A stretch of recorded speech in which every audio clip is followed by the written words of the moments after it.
कामाच्या ठिकाणी आपल्याला प्रेरणा नक्की कशामुळे मिळते हे खूप मोठं कोडं आहे नाही का?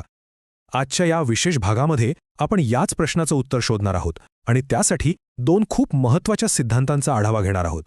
हा प्रश्न कधी ना कधी आपल्या सगळ्यांनाच पडतो. कामाच्या ठिकाणी काही जण एकदम उत्साहाने काम करतात, पण काही जण मात्र फक्त कधी एकदाचा दिवस संपतोय याची वाट बघत असतात. असं का होतं? चला याच्या मुळाशी जाऊया. तर या प्रश्नाचं उत्तर शोधण्याचा पहिला मोठा प्रयत्न केला तो म्हणजे अब्राहम मास्लो यांनी. त्यांनी माणसाला प्रेरणा कशामुळे मिळते याचा जणू एक नकाशाच तयार केला, जो गरजांचा पिरामिड म्हणून ओळखला जातो. आता हा सिद्धांत समजायला अगदी सोपा आहे. मास्लो म्हणतात की आपल्या गरजा एका ठराविक क्रमाने येतात आणि जोपर्यंत खालच्या पातळीवरची गरज पूर्ण होत नाही तोपर्यंत आपल्याला वरच्या पातळीवरच्या गरजेची ओढ लागत नाही. तर मास्लोच्या पिरॅमिडमध्ये असे 5 स्तर आहेत.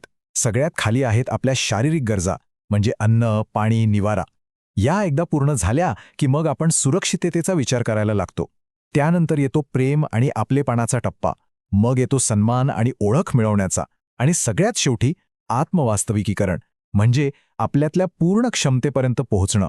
एक टप्पा पार केल्याशिवाय पुढचा टप्पा आपल्याला प्रेरणा देत नाही.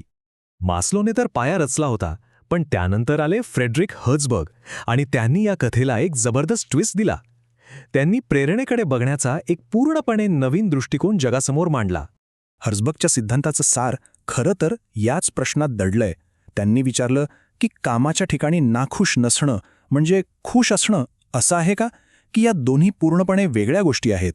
आणि इथेच हर्ट्झबर्गचा सिद्धांत एकदम क्रांतिकारक ठरतो. ते म्हणतात की समाधान आणि असमाधान हे एकाच रेषेचे 2 विरुद्ध टोकन आहेत. असमाधानाची कारणं वेगळी असतात आणि खरं समाधान मिळण्याची कारणं पूर्णपणे वेगळी असतात. हर्ट्झबर्गने या घटकांना 2 भागांमध्ये विभागलं.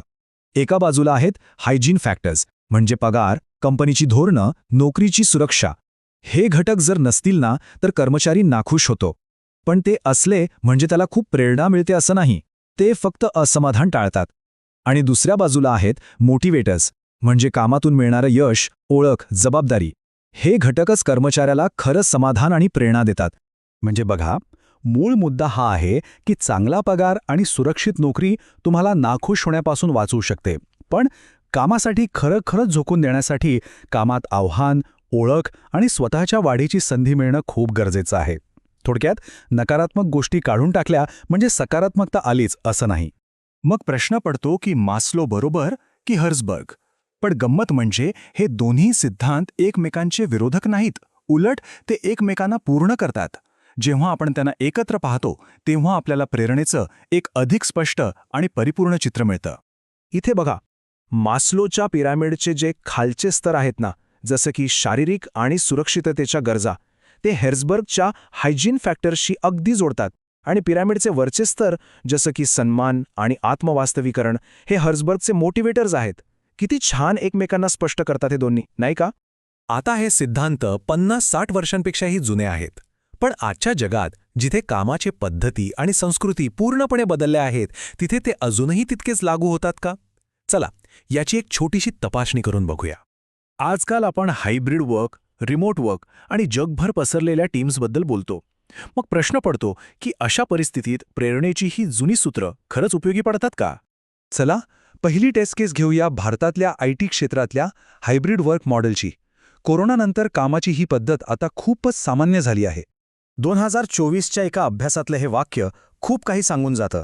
त्यात म्हटलं आहे की हायब्रिड मॉडेलमुळे कर्मचाऱ्यांचे हायजीन घटक म्हणजे पगार, सुरक्षा या गरजा पूर्ण होतात. पण जे खरे मोटिवेटर्स आहेत, जसं की टीमसोबत मिळून काहीतरी साध्य करण्याचा आनंद, कामाची ओळख मिळणं, यावर परिणाम होतो. त्यामुळे कर्मचारी असमाधानी नसतो, पण तो पूर्णपणे प्रेरितही नसतो.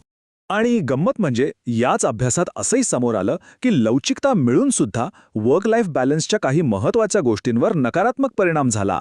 याचा अर्थ स्पष्ट आहे, फक्त घरून काम करण्याची सोय देणं पुरेसं नाही. हा एक हायजीन घटक आहे, जो जर नीट सांभाळला नाही तर असमाधानाचं कारण बनू शकतो. आता एक दुसरी टेस्ट केस बघूया, जी संस्कृतीचं महत्त्व अधोरेखित करते. घानामध्ये केलेल्या एका अभ्यासात काही खूपच रंजक गोष्टी समोर आल्या. या अभ्यासात असं दिसलं की तिथे प्रमोशन किंवा पगारवाढ हे कर्मचाऱ्याच्या कामगिरीवर नाही, तर तो किती वर्षांपासून तिथे काम करतो यावर, म्हणजे सिनियोरिटीवर अवलंबून असते. आता विचार करा, हर्झबर्गचे जे मोटिवेटर्स आहेत जसे की यश आणि ओळख, यावर याचा थेट परिणाम होतो.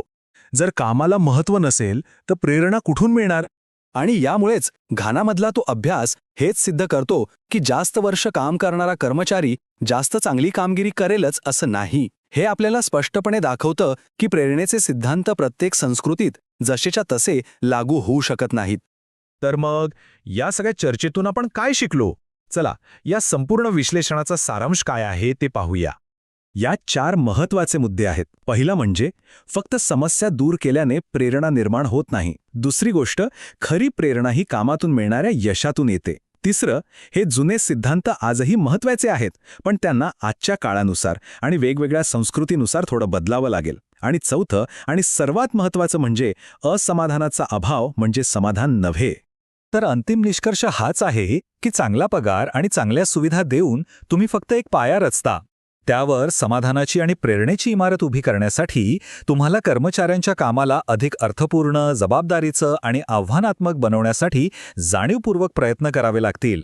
आणि जाता जाता एक विचार, अशी कोणती एक गोष्ट आहे जी एखाद्याच्या सध्याच्या कामाला फक्त एक नोकरी न ठेवता एक समाधानकारक अनुभव बनवू शकेल? यावर नक्कीच विचार करायला हवा.